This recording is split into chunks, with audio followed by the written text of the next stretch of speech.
90 రోజుల కోర్సు పూర్తి చేస్తే చాలు 100% ప్లేస్మెంట్ సపోర్ట్ తో సాఫ్ట్వేర్ జాబ్ మీ సొంతం. వెంటనే కోడ్ జ్ఞాన్ డెస్టినేషన్ ని సంప్రదించండి.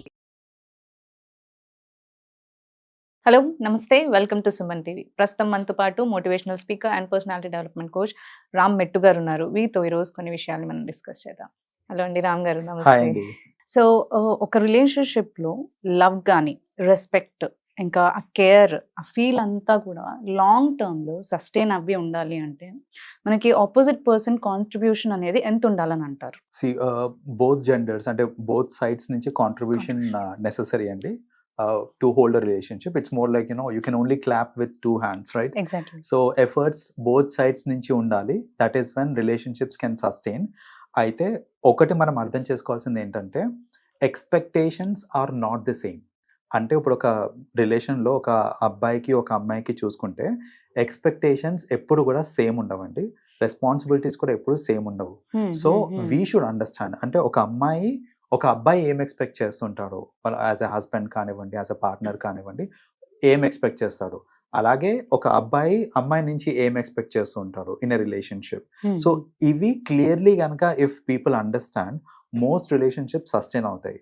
అయితే మోస్ట్ ఇంపార్టెంట్ ఎలిమెంట్ ఏంటంటే మెన్ ఆల్వేస్ ఎక్స్పెక్ట్ రెస్పెక్ట్ అనమాట. సో ఈ రెస్పెక్ట్ అనేది ఎక్స్పెక్ట్ చేస్తూ ఉంటారు ఫ్రమ్ ది అదర్ సైడ్. ఇది లేనప్పుడు మీరు ఎంత బాగా కేర్ తీసుకున్నా, ఎంత చూసుకున్నా రెస్పెక్ట్ ఇవ్వట్లేదు అని అంటే సమ్వేర్ ఆ డిస్కనెక్ట్ అనేది స్టార్ట్ అవుతూ ఉంటుంది అనమాట. సో మెన్ కి ఏంటంటే ఆ రెస్పెక్ట్ అనేది ఇంపార్టెంట్. అన్కండిషనల్ లవ్ ఉన్నా కానీ, అన్కండిషనల్ లవ్ ఉన్నా if you're not respecting, he is still not going to stick on. So అది ఆ రెస్పెక్ట్ అనేది చాలా ఇంపార్టెంట్. తెలియకుండా ఎలాంటి మిస్టేక్స్ చేస్తూ ఉంటారంటే, వెన్ ఐ సే రెస్పెక్ట్, నేను ఏవండి అని పిలవాలి అదంతా కాదు నేను చెప్పేది ఇక్కడ. ఇట్ ఈస్ మోర్ అబౌట్, సొసైటీలో he faces a lot of pressures, like financially కానివ్వండి, లేకపోతే కెరియర్ వైజ్ కానివ్వండి. సో ఒక కంపెనీలో వర్క్ చేసేటప్పుడు వాళ్ళ కలీగ్స్ నుంచి లేకపోతే వాళ్ళ సుపీరియర్స్ నుంచి ఎంతో ప్రెషర్ వస్తూ ఉంటుంది. వాళ్ళు ఎంతో కొంత నెగటివ్ ఫీడ్బ్యాక్ ఇస్తూ ఉంటారు, ఏంటి నువ్వు ఇలా చేసావు, ఏంటి అలా చేసావు అనుకుంటే, whatever it is. Wife నుంచి సపోర్ట్ రావాలి. ఐ నో నీ క్యాలిబర్ ఏంటో నాకు తెలుసు, నీ పొటెన్షియల్ ఏంటో నాకు తెలుసు, యూ కెన్ డూ ఇట్. అలాగే ఫ్యామిలీ మెంబర్స్ అందరూ విమర్శించినప్పుడు for whatever reasons, wife కనుక సపోర్టివ్ గా ఉంది అని అంటే she has to stand. That is the biggest strength అండి. The man expects that. ఏంటంటే నా వైఫ్ అనేది she should give me respect when nobody else is giving, or మిగతా వాళ్ళు ఇచ్చినా ఇవ్వకపోయినా she should give me respect. She should have faith in me that నేను చేయగలుగుతాను or whatever it is. So అలా కాకుండా పద్దాకా ఇప్పుడు చూడు మీ ఫ్రెండ్స్ అందరూ ఈ కార్స్ కొనుక్కున్నారు, ఆల్రెడీ ఫ్లాట్స్ కొనేసుకున్నారు, మనం ఇంకా రెంటెడ్ హౌస్ లో ఉన్నాము, ఇంకెన్నాళ్ళు ఇట్లా నువ్వు ఇంతేలే నువ్వు మారవు, ఇట్లా నాగింగ్ చేసుకుంటూ చేశారనుకోండి, ఆ నెగటివిటీ అనేది ఇంకా పెరిగిపోతూ ఉంటుంది అనమాట రిలేషన్షిప్ లో. సో మోస్ట్లీ మెన్కి వచ్చేసరికి this is what they expect. విమెన్కి వచ్చేసరికి ఏంటంటే they expect pampering, they expect love, care, ఇవన్నీ ఎక్స్పెక్ట్ చేస్తుంటారు అన్నమాట విమెన్ సైడ్ నుంచి. సో ఇప్పుడు మీరు ఎన్ని డబ్బులు సంపాదించి తెచ్చినా, మీరు ఎంత లగ్జరీస్ ఇచ్చినా అమ్మాయికి, if you are not asking నువ్వు తిన్నావా, లేకపోతే హౌ వాజ్ యువర్ డే అని అడగట్లేదు, నీకేమైనా లైఫ్లో ఏమైనా ప్రాబ్లమ్స్ ఉన్నాయా, లేకపోతే ఎనీథింగ్ లైక్ దాట్, ఈ కేర్, ఈ ఎఫెక్షన్ ఇవి కనుక మ్యాన్ సైడ్ నుంచి విమెన్కి రావట్లేదు అని అంటే, మీరు ఎంత మంచి లైఫ్ ఇచ్చినా కూడా she will not be able to enjoy the life. So విమెన్కి కావాల్సినవి ఈ ఎలిమెంట్స్ అనమాట, like these things that they expect. So ఇంకోటి చిన్న ఎగ్జాంపుల్ ఇస్తాను మైండ్ సెట్లో కూడా, అంటే ఏంటి how women expects and how man expects అనేసి. మ్యాన్ ఏంటంటే మోస్ట్ ఆఫెన్ ఎక్కువ పొసెసివ్ ఉంటారు, like about their spouse, but they don't show that much. They don't show it. They are possessive, they don't show it. And mostly men ఏంటంటే ఒక women ని they personalise అన్నమాట, అంటే she is mine అని పర్సనలైజింగ్ ఉంటుంది.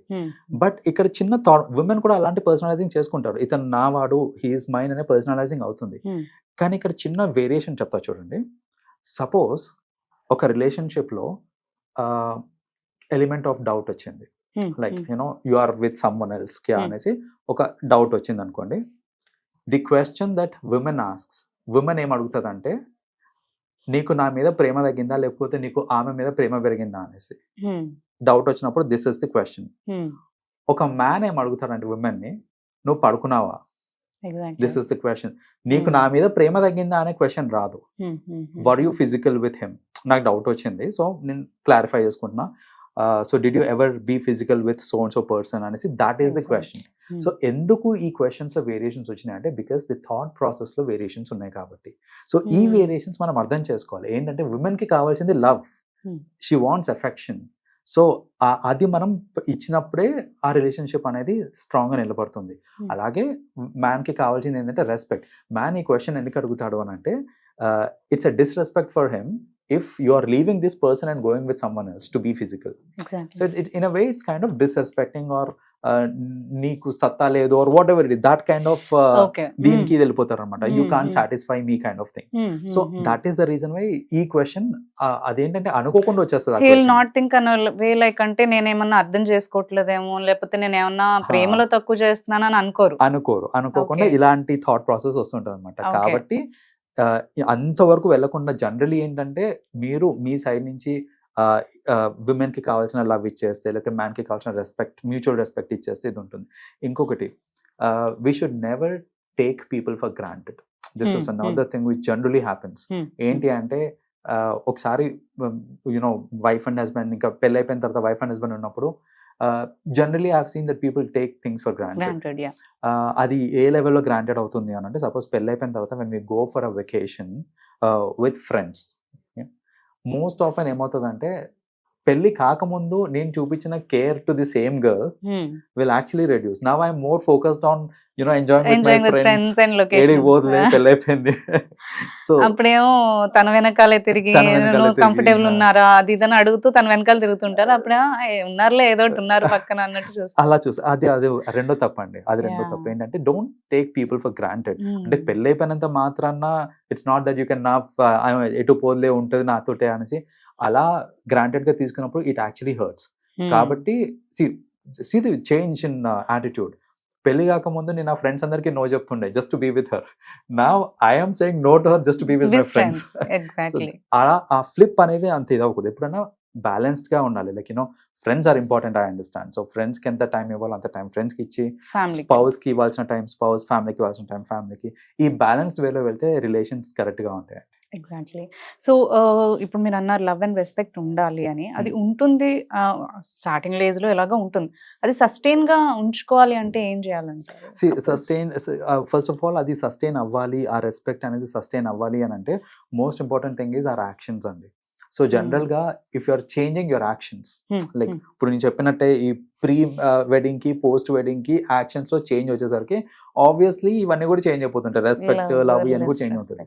You don't change the actions. మీ actions constant గా పెట్టుకోండి.